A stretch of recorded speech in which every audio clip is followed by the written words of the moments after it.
구독, 좋아요, 그리고 알람 설정까지 부탁드립니다. 새해 복 많이 받으십시오. 더불어민주당 고양시일 국회의원 한준호입니다. 2021년 올 한 해도 댁내 두루 평안하시길 기원드리겠습니다. 작년 4월 15일 국회의원으로서 고양시을 주민 여러분의 선택을 받고 어느덧 10개월이 지났습니다. 주민 여러분 덕분에 1년이 채 되지 않은 시간, 눈에 보이는 크고 작은 변화들을 만들어 볼 수 있었습니다. 오늘 짧은 영상을 통해서 주민 여러분과 함께 만들어 온 변화의 성과들을 소개해 드리고자 합니다. 지금부터 함께 보시죠. 고양시가 빨라집니다. 먼저 경의중앙선 향동역과 서부광역철도 덕은역 신설 사업을 본 궤도에 성공적으로 올렸습니다. 향동역의 차질 없는 신설을 위해서 관계기관과 긴밀히 협의를 진행하고 있고, 또 서부광역철도 덕은역은 국회, 국토부, 서울시, 경기도 간의 큰 틀의 합의를 도출했습니다. GTX의 창릉역 신설도 확정했습니다. 사업의 가능성을 낮게 봤기 때문에 조심스럽게 진행했던 사업이고, 그만큼 그 성과에 대해서 개인적으로는 큰 의미를 갖고 있습니다. 강남 등 서울 도심으로의 접근성은 높아지고 출퇴근 시간은 줄어들 것으로 기대됩니다. 서울 문산 고속도로도 지난 11월 개통의 결실을 맺었습니다. 고양시를 중심으로 경기 북부권의 경제를 활성화해 지역 균형 발전에도 기여하도록 하겠습니다. 아울러 고양선 행신중앙로역, 신분당선, 삼송역 연장 등 주민 여러분의 오랜 수건을 반드시 해결하겠습니다. 가시적인 성과를 하나하나 모아가고 있는데요. 그 결과로 보답을 드리겠습니다. 뿐만 아니라 대곡소사선도 조속히 개통하도록 해 김포공항, 여의도, 강남으로의 접근성을 확보하겠습니다.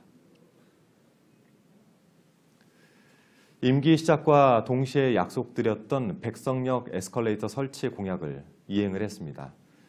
또한 행신역 연결통로 개선 등 리모델링도 진행했습니다.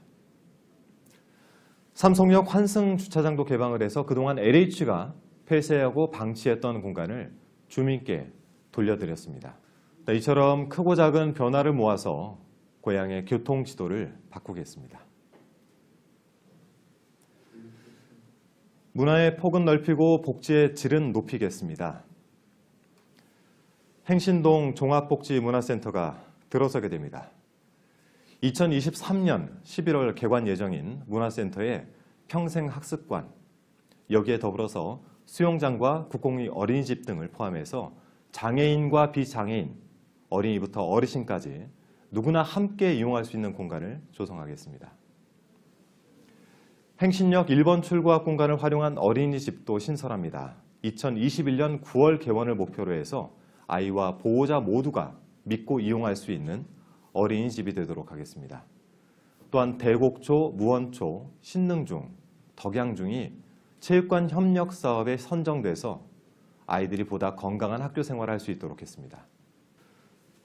또한 구 능곡역 역사를 리모델링한 토당 문화 플랫폼을 올해 10월 준공시키고 문화 전시와 공연, 공유 부엌 등이 담긴 지역 커뮤니티의 구심점 역할을 할 예정입니다. 일자리는 넘치고 쾌적한 환경의 고양시를 만들겠습니다. 새롭게 조성되는 창릉 3기 신도시가 금융과 콘텐츠, 네트워크 데이터 등 디지털 뉴딜의 중심 도시가 되고 구도심과 조화롭게 형성되는 도시가 되도록 만들겠습니다. 또한 작년 8월 발의한 폐기물 처리 시설 설치 촉진 및 주변 지역 지원 등에 관한 법률, 줄여서 말해 폐촉법을 반드시 통과시켜서 창릉 3기 신도시에 폐기물 처리 시설을 지어하도록 하겠습니다. 창릉천도 새로운 친수 공간으로 변모합니다. 걷기 좋은 친환경 산책도로를 조성하고 집중호우로 인한 안전사고를 예방할 수 있는 물길을 새롭게 정비할 예정입니다. 청년 창업과 일자리 창출을 위해서 구 삼송초 부지를 청년 창업 복합공간으로 조성을 하고, 또 화전동에는 드론 앵커센터 건립을 통해서 지역 경제에 역동성을 더하고자 합니다. 임기 첫 해부터 과학기술정보방송통신위원회 위원과 더불어서 국회 예산결산특별위원회에서 활동을 했습니다. 국민 여러분과 고양시 발전을 위해서 한부모 가족 아이돌봄 서비스 확대부터 미세먼지 저감 가로수 조성 사업, 하수관로 정비, 여성회관 리모델링, 화전 1 어린이공원 조성, 또한 백석 배드민턴 개보수 공사, 롤러스포츠 경기장 조성 등 총 987억 원에 달하는 예산을 확보하는 성과를 일구었습니다.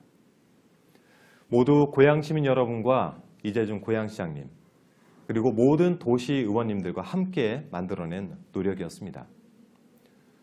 하루빨리 체감하고 실감하실 수 있도록 속도를 내서 진행하겠습니다. 짧은 기간이지만 저희 국회 활동을 한마디로 표현을 해본다면 보통 사람 눈으로 보고 약한 사람 편에 서고자 했다라고 말씀드리고 싶습니다. 첫 국감에서 글로벌 기업인 구글의 횡포와 시장 지배력을 이용한 불공정 행위를 지적했고 법안까지 발의를 했습니다. 정부는 문제를 개선시키겠다고 했고 언론과 시민단체, 관련 업종 종사자는 공감했습니다. 이로 인해서 구글 저격수라고 조명을 받기도 했는데 여러분들이 보시기에는 어떠신지 모르겠습니다. 또한 3차 추경부터 이어온 통신비 인하 모멘텀을 구축해서 결국 기존 대비 저렴하고 보다 실용적인 5G 요금제 출시에 성공했습니다. 그리고 EBS를 상대로 펭수 캐릭터 라이선스를 부당하게 빼앗은 문제를 지적했고 직장 내 괴롭힘 문제와 공익신고자 보호 및 재발 방지 대책 수립을 요구했던 것이 기억에 많이 남습니다. 그 결과 법률소비자연맹 NGO 모니터단이 꼽은 국립민복상, 그리고 당에서 수여하는 국정감사 우수의원상, 한국신문방송인클럽이 수여한 국회 의정부문 대상 등을 수상하는 기쁨도 있었습니다.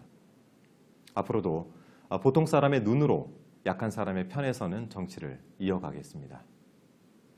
코로나로 인해 여느 때와 다른 조용한 설 명절을 맞게 됐습니다. 비록 코로나와의 싸움이 길어지고 있지만 위대한 108만 고양 시민이 함께하면 반드시 극복할 수 있을 것이라 믿어 의심치 않습니다. 아무쪼록 건강한 설 명절, 행복한 2021년을 보내시길 기원드립니다. 저 역시 올 한 해도 주민 여러분께 약속드렸던 필요한 정치, 서비스의 정치를 보여드릴 수 있도록 노력하겠습니다. 고맙습니다.